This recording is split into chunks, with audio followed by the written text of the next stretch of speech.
এ এ কি হলো? এ কি হলো রে? আমার আমার শুভ এই গাছটা এক রাতের মধ্যেই শুকিয়ে গেল কি করে? এ কোন সর্বনাশের লক্ষণ?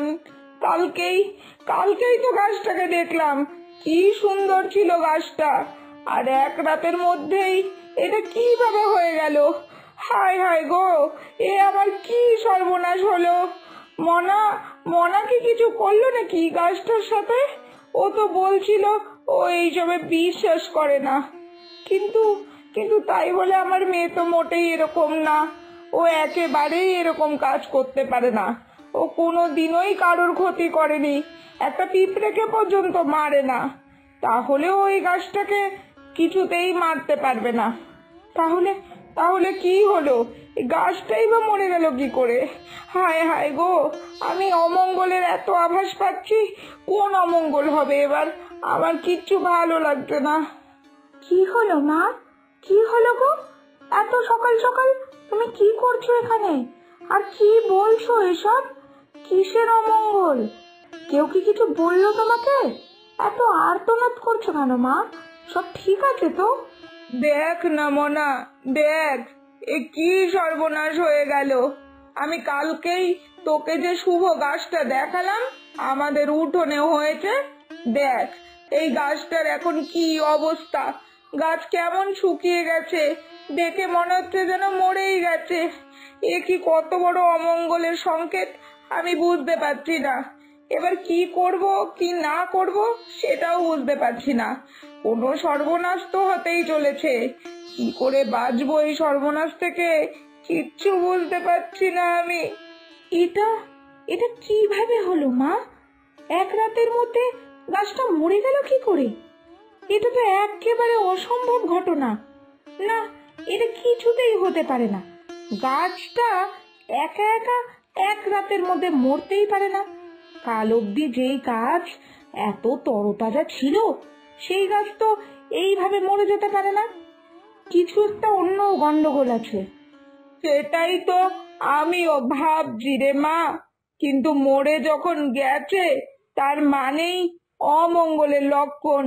এর জন্যই তো আমি খুব ভয় পাচ্ছি রে মা। কি বিপদ যে আসতে চলেছে কে জানে! ভয়ে ভয়ে তো আমার হাত পা সব ঠান্ডা হয়ে যাচ্ছে একেবারে।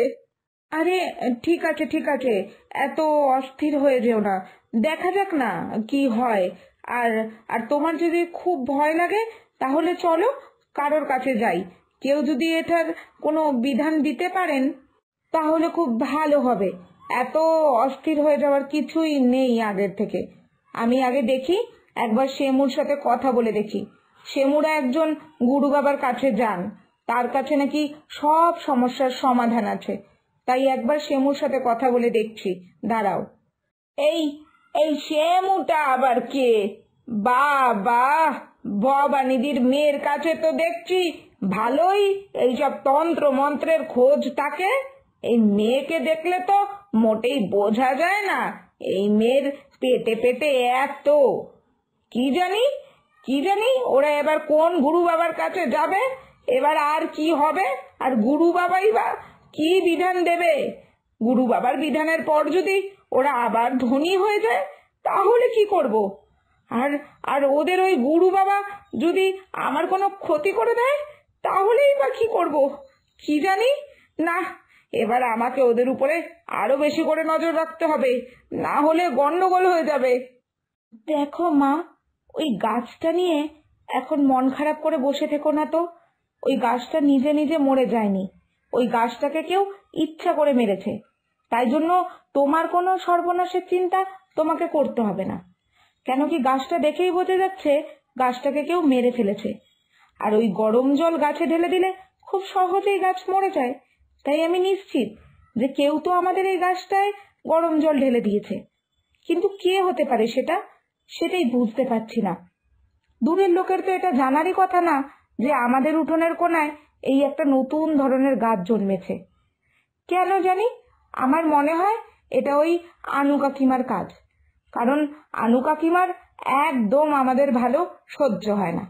তাই তুমি যখন কালকে বললে এই গাছটা আমাদের বাড়ির জন্য শুভ, তখন আনু কাকিমা নিশ্চয়ই তোমার কথা শুনে নিয়েছে, তাই এইসব করেছে। না মনা, কারোর নামে না জেনে শুনে এইসব বলতে নেই, এটা একদম উচিত না।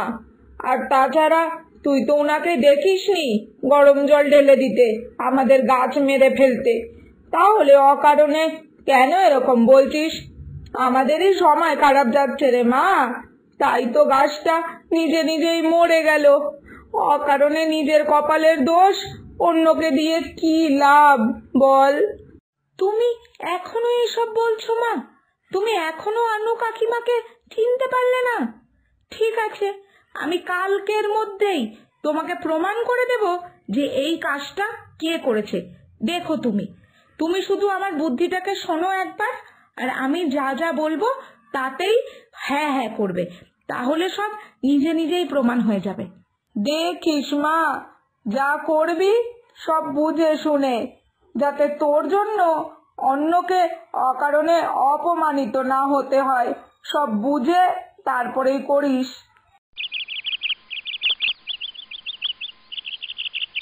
মা, মা, দেখো আমি কি এনেছি।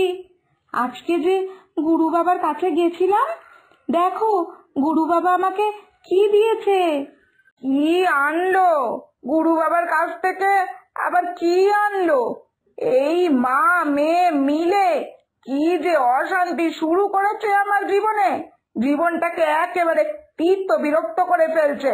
না না, আজকে আর ঘরে থেকে শুনলে হবে না, যাই উঠোনে যাই, কি বলে সব ভালো করে শুনে আসি।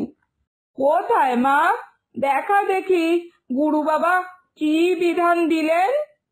এই যে এই গাছটা গুরু বাবা দিয়েছেন, আর বলেছেন যে এই গাছটা লাগালে আমাদের যা ক্ষতি হওয়ার সম্ভাবনা ছিল সব কেটে যাবে, আর আমাদের খুব উন্নতি হবে মা। আর আর এবার যদি কেউ এই গাছটার কোনো ক্ষতি করতে আসে, তাহলে তারই চরম ক্ষতি হয়ে যাবে। ও বাবা, তাই নাকি? যাক, তাহলে তো খুব ভালো হলো রে মা। আর আর আগের গাছটার সাথে কেন এমন হলো, এটা কিছু জানতে পারলি? উনি কি কিছু বললেন এটা নিয়ে? কি বলছো মা? বলেছেন কি বলছো? বলো করেছেন। উনি এমন মন্ত্র পড়েছেন না যে 2 দিনের মধ্যেই আমাদের গাছটাকে যে মেরেছে তার চরম সর্বনাশ হবে। তুমি ভাবতেও পারবে না মা, উনি আমাকে সব বলেছেন। কি? তোর এত সাহস? তুই গুরু বাবার কাছে গিয়ে আমাদের সর্বনাশ করে এলি? এত বড় সর্বনাশী মেয়ে তুই! ওগো, কে কোথায় আছো গো? দেখে যাও, দেখে যাও, এই সর্বনাশী মেয়ে আমার কত বড় ক্ষতি করে আসলো। কে কোথায় আছো গো? রক্ষা করো আমাকে, রক্ষা করো তোমরা। দেখলে তো মা, আমি বললাম না এই সব আনু কাকিমা করেছে? দেখলে, যেই আমি বললাম যে আমাদের গাছটাকে যে মেরেছে গুরু বাবাকে বলে তার সর্বনাশের ব্যবস্থা করে এসেছি, সব সত্যিটা যেই আমি বলে দিলাম, অমনি আনু কাকিমা কেমন সব কথা বলছে দেখো। দেখলে, তোমাকে কিন্তু আমি সব প্রমাণ করে দিলাম। সত্যি তো তাই। আনু, তুমি আমাদের ক্ষতি করার জন্য এত সুন্দর গাছটাকে মেরে ফেলতে পারলে? ছি ছি ছি ছি ছি ছি। তবে এইটা কি করে ভুলে গেলে যে অন্যের ক্ষতি করে তার কোনো দিনও ভালো হয় না, কোনো দিনও ভালো হতেও পারে না। ছি।